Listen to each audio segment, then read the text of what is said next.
Hello বন্ধুরা, good morning. কেমন আছো সবাই? আশা করি সবাই খুব ভালো আছো, সুস্থ আছো। আজকে মুনিয়াকে টিফিনে করে দিয়েছি পনির বিরিয়ানি। তো রোজ রোজ টিফিনে কি দেবো আর ভেবে পাই না। আর এই লুচি, পরোটা, আর ওদের তো যেহেতু আটা ছাড়া ময়দা অ্যালাউ নেই, সেই জন্য ওইগুলোই করে দিই। আর এই মাঝে মাঝে একটু পোলাও, বিরিয়ানি আর নিরামিষই করার চেষ্টা করি, কারণ স্কুলে তো আর ওইসব মাংস টাংস দেওয়া যায় না। তো এই হয়েছে আজকের ওর টিফিন। আর ওকে একটু ব্রেড বাটার দিয়ে দিয়েছি, আর সীতাভোগ নিয়ে এসেছিলাম কিনে আগের দিনে, আর একটা ডিম সেদ্ধ। এটাও টিফিন খেয়ে যাবে, আর স্কুলে টিফিন নিয়ে যাবে পনির বিরিয়ানি। মুনিয়া স্কুলে বেরিয়ে গেলে তারপর আমি সংসারের যা কিছু কাজ তাতে হাত লাগাবো। আর মোবাইল ছাড়া এখনকার বাচ্চারা তো খেতে পারে না, তাই সামনে মোবাইল চালিয়ে এখন খাচ্ছে। আর ও অল টাইম কুল থাকে, আর যখনই ক্যামেরা ওর দিকে করি তখনই এই যে তোমাদেরকে থামস আপ দেখায়।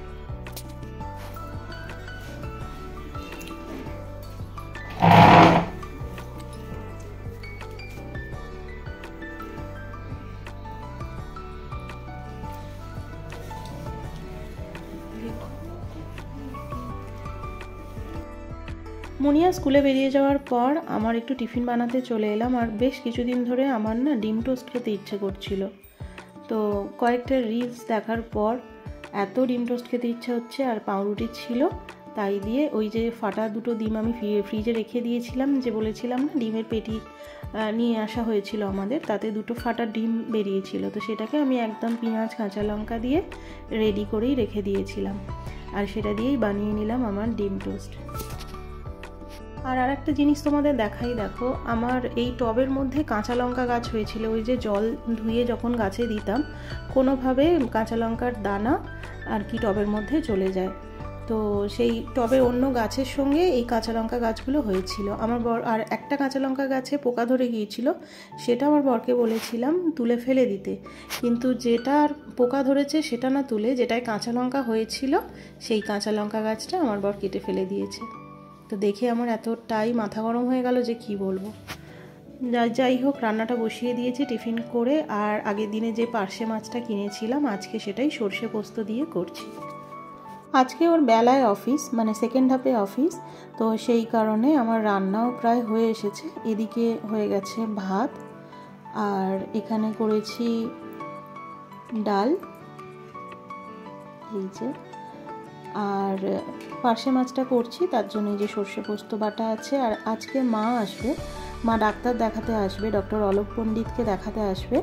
তো একটুখানি পনির ছিল ফ্রিজে, সেটা তৈরি করব, আর যাওয়ার সময় মাকে এটা দিয়ে দেবো। মা থাকবে না, যেহেতু বাবা একা বয়স হচ্ছে, সেই জন্য মা থাকবে না বললো। আবার দুদিন পর মায়েদের এদিকেই বিয়ে বাড়ি আছে একটা, আবার আসবে।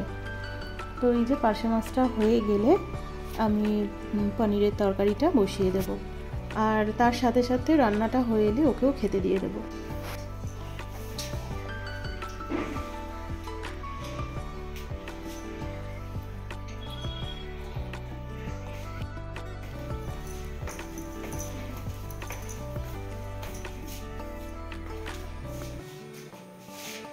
ক্রিকেট খেলে এসেছে ভোরবেলা, আর এই যে পাখাও চলছে ওপরে, আর এই যে লেপ মুড়ি দিয়ে এখানে শুয়ে যাচ্ছে। এই হচ্ছে আমার বাড়ির হাল।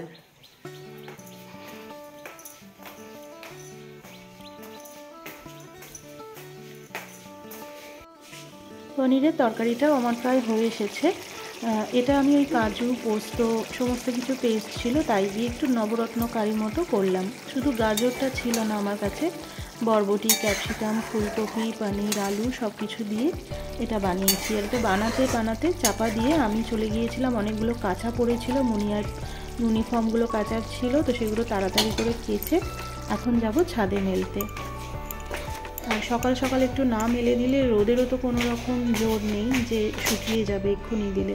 সেই কারণে এই যে মুনিয়া আগেই ক্রিকেট খেলতে গিয়েছিল আজকে ভোরবেলা, তো ও নিজেই, আমি সময় পাইনি বলে ইউনিফর্মটা কেচে ও ছাদে মেলে গিয়েছিল। আর তারপরে স্কুলের যে ইউনিফর্মগুলো সেগুলো আমি কেচে এখন ছাদে মেলে দিই। আবার খাওয়া দাওয়া করেই বেরিয়ে যেতে হবে, মা আসবে ডাক্তার দেখাতে, আমিও একটু যাব।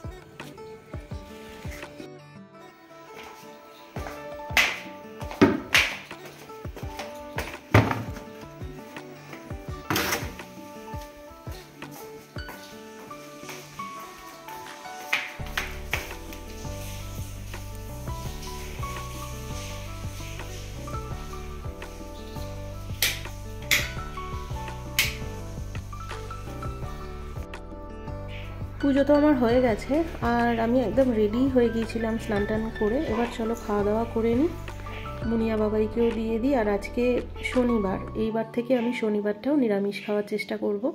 তো এই যে ম্যাঙ্গোর খাবারটা দিয়ে দিয়েছি, ওটা মুনিয়া দিয়ে দেবে ম্যাঙ্গোকে। আর আমিও নিয়ে নিয়েছি এই যে ঘি, গরম ভাতে একটু ঘি নিয়েছি, শুকনো লঙ্কা দিয়ে আলু ভাতে মেখেছি।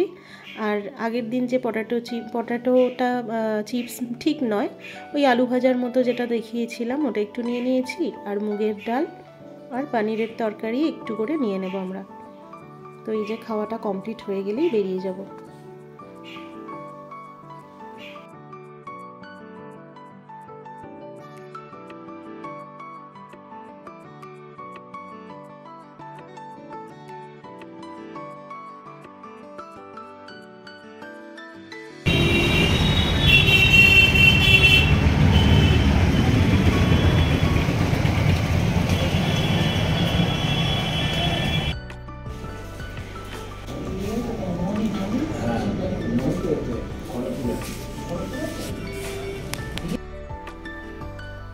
এটা হচ্ছে একটা বিল্ডিং মতো, তো এখানে বরোদা ব্যাংক রয়েছে আর নিচে ডক্টর অলোক পণ্ডিত আসেন, যিনি নিউরো সার্জেন্ট, খুব নাম করা। ওনার অ্যাপয়েন্টমেন্ট পেতেই প্রায় অনেক মাস লেগে যায়। মা 1 বছর আগে দেখিয়েছিল এনাকে আর অনেকটাই ভালো আছে, সেই জন্য আরেকবার চেক আপের জন্য প্রায় 1 বছর পর আবার অ্যাপয়েন্টমেন্ট পেল। তো অনেকেই এসছেন আর সবার মুখে ওই একটাই কথা যে কপাল ভালো থাকলে আর সোর্স থাকলে তবেই এনার অ্যাপয়েন্টমেন্ট পাওয়া যায়। আর মায়ের দেখা হয়ে গেছে, চলো এবার মেডিসিনগুলো কিনে নিই। যেগুলো আগে দিয়েছিলেন ওগুলোই মোটামুটি এখন চলবে। আর মার সেরকম কিছু প্রবলেম নেই, শুধু টেনশনটা করতে বারণ করলেন উনি। আর আবার 1 মাস পর রিপোর্ট দেখাতে হবে, যদি ভালো থাকে ওষুধ বন্ধ করে দেবে, আর তা না হলে আবার উনি যেটা রেকমেন্ড করবেন সেইভাবে চলতে হবে। আর এখন মাকে নিয়ে আমি যাচ্ছি আমার বাড়ি, কিছুতেই যাবে না, জোর করে আমি নিয়ে যাচ্ছি।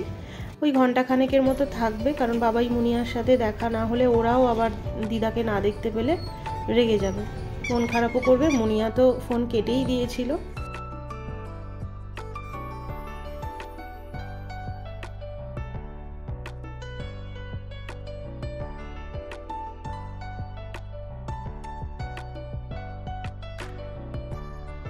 হাজার বারণ করলেও শোনে না। আর শুধু ডাক্তার দেখাতে এসছে, আর কত রকম মিষ্টি, দই, সিঙ্গারা সব নিয়ে এসেছে দেখো।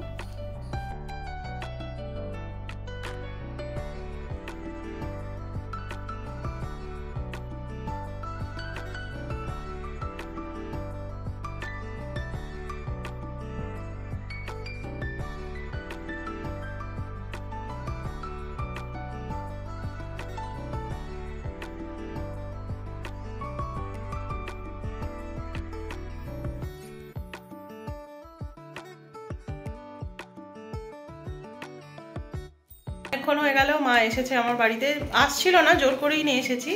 ডোমজুড়ে মা ডাক্তার দেখাতে এসেছিল, ডক্টর অলোক পণ্ডিতকে দেখাতে এসেছিল। তো দেখানো হয়ে যাওয়ার পর বাড়ি চলে যাচ্ছিল, জোর জবরদস্তি নিয়ে এসেছি। এক্ষুনি আবার 1 ঘন্টার মতো এসেছে, আবার চলে যাবে এক্ষুনি বাড়ি। বাবাও একা রয়েছে, বাবারও শরীরটা ভালো না। আর ডাক্তার কি বললো?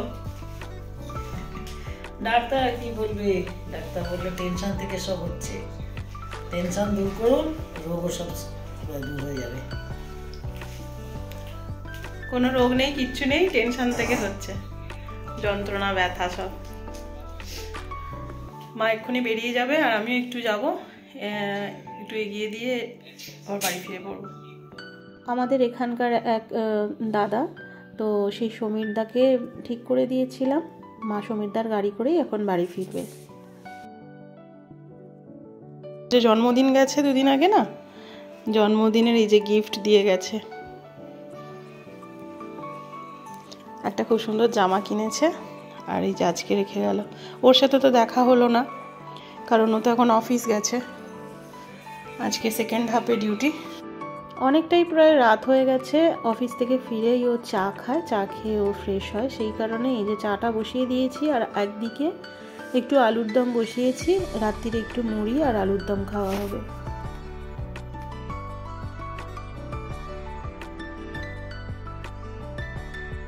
মা তো বাড়ি পৌঁছে গেছে, এইমাত্র ফোন করেছিল। আর মা ডোমজুড়ে দেখাতে এসেছিল ডাক্তার অলোক পণ্ডিতকে, যিনি নিউরো সার্জন।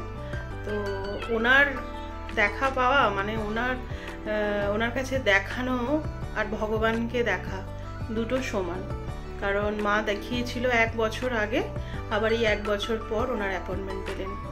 তো যাই হোক, দেখানো হয়েছে।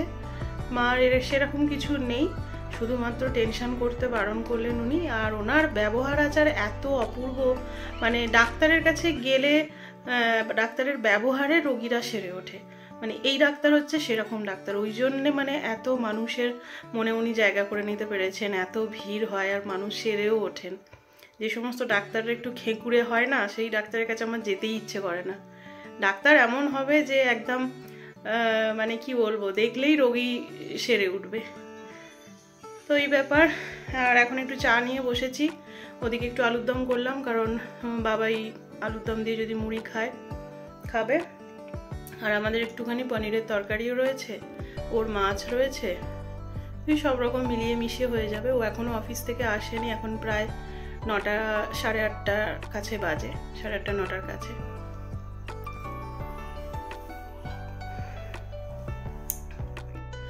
মুনিয়া একটু পড়ে টরে উঠে এখানে এসে রেস্ট নিচ্ছে, আর আমি ওর পাশটায় বসেছিলাম। আর এনার আর সহ্য হলো না, ওই যে ভালোবাসা ভাগ করতে চলে এসেছে। যখনই দেখবে কেউ দুজন বসে গল্প করছে, ম্যাঙ্গোটার মধ্যে যে কি মানে মানুষের যেরকম সেন্স না, এদের মধ্যেও ঠিক সেরকম সেন্সই থাকে। বাচ্চাদের মতো দেখো কিরম মাঝখানে এসে আদর খাচ্ছে। আর মুনিয়া ওর মুখটাকে এমনভাবে মাথায় হাত দিয়ে রেখেছে, ও চুপটি করে বসে থাকবে। আর এই সবগুলোই বেশি পছন্দ করে। আচ্ছা চলো, আজকের ব্লগটা আর বেশি বাড়াচ্ছি না। এরপর তো খাওয়া দাওয়া, ও অফিস থেকে ফিরবে, এইটুকুই যা বললাম সেটাই হবে। আর ব্লগটা আর বাড়াচ্ছি না, দেখা হচ্ছে নেক্সট ব্লগে। ততক্ষণের জন্য খুব ভালো থেকো, সুস্থ থেকো, আর সবাইকে ভালো রেখো। আমার ভিডিওগুলো তোমাদের দেখতে কেমন লাগছে অবশ্যই কমেন্ট করে জানিও, আর ভালোবেসে লাইক করো, আর আমার পাশে থেকো। দেখা হচ্ছে নেক্সট ব্লগে। Good night, tata.